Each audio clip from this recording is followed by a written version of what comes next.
Today's workout, we're doing bicep and triceps. Today we're gonna start doing alternating dumbbell curls. Now we're doing something very specific with this, and that's where we're gonna load the weight in the hand to get the head to bicep. So what Ben's gonna do is curl up halfway to show you this.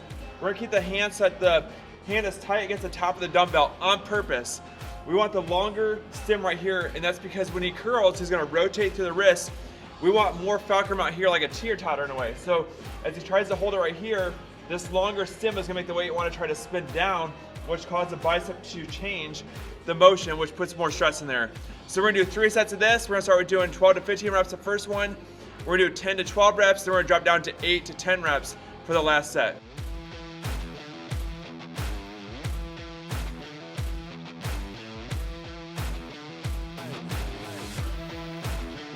All right, next exercise, we're doing the same thing. 3 sets, we're doing 12 to 15, we're doing 10 to 12, and then 8 to 10 for the last set. Now, what we're trying to do is do an incline hammer curl. The whole point of this is by doing an incline bench is to put the bicep in the most stretched position and then put it under tension. So what I mean by that is when you normally do a curl, your hands are kind of like down to your sides. Well, when we're sitting on a bench, you see how his hand is back behind his back now. And what that does, it puts the bicep to stretch. So if I bring the arm forward this way, we see at this point, it's getting closer up here to the shoulder. That means that the biceps are more in a shortened position. And when I drop it down some more, it's gonna stretch in length, and when I go down some more, it now stretches even more in length. So the biceps will be in that stretch position, which is gonna create more stress, more force. So typically this can be a little bit more difficult than doing a standing bicep curl. So he's gonna do a hammer curl, so why don't you go grab your weights and get started. The point behind a hammer curl is like holding a hammer. You got the handle right here, you're handling it this way. So when you're hammering, for example, your hand's gonna stay in this position where the palms are facing towards your legs or the side of your body. Again, we're doing 3 sets. Let's get to this. One key point I forgot to mention with this is make sure you guys keep your elbow down here, so when he curls up, he's gonna stop keeping the elbow here. If he curls up too high, we're gonna do a wrong curl, and his elbow lifts up, then he's doing it the wrong way. So you gotta make sure you keep your elbow down to your side, only curl up to the point where your elbow stays down, and then back down again.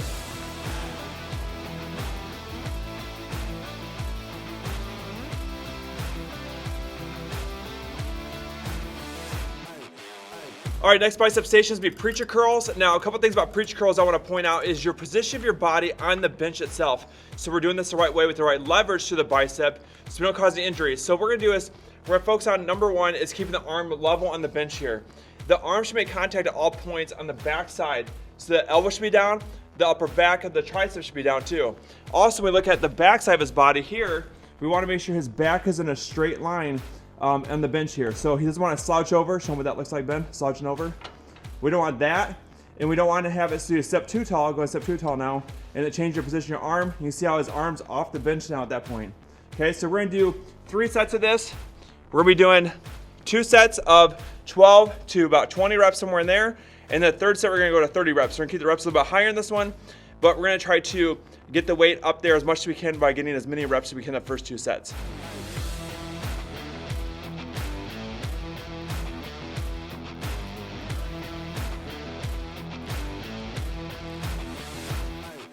All right, switching gears to triceps. Now we're doing tricep press downs. Now the biggest key factor to tricep press downs is putting your body in the right position. So what we're gonna do is we're gonna go ahead and grab the bar. We're gonna lean forward just a tad bit. And what we're gonna do is we're gonna keep our elbows down towards the ground, so point straight down.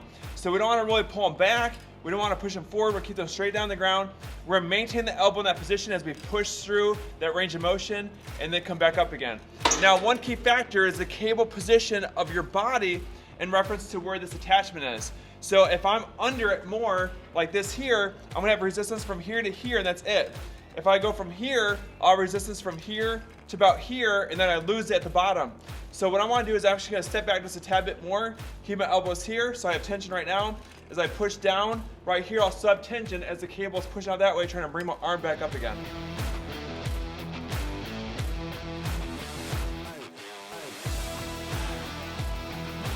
All right, now switching to reverse tricep press down. So you can see Ben's got his hands the other direction here. What he's gonna do is we're gonna have him stand up a little bit taller. He's gonna actually pull his elbows back to his sides this time. Then when he pushes down, he's gonna come all the way down, squeeze his hands into his legs. So he's gonna really squeeze the tricep in this area. One of the reasons why we're keeping the elbows back in this one here is, go ahead and keep going. While he's back in this position, he's gonna put his bicep or his tricep to a shortened position, which is a great technique if you're having a hard time feeling the muscles work. Put that muscle in a short position, put it through a range of motion that way, and you feel more stress on it. All right, next thing should be tricep skull crushers. We're gonna use a cable. One of the nice things about cable is you can change the resistance and the range of motion. So if we slide down this way in the bench some more, the cables will be back behind us more. That means that when I get this cable up here, right now it's gonna be pulling me backwards this way. So I have to hold my elbow still, push here, I'll have resistance at the top as it's trying to pull me back again. Where a dumbbell, when I push up the top and it holds right here, gravity is literally just holding the dumbbell right over top of the shoulder so I don't get that range of motion.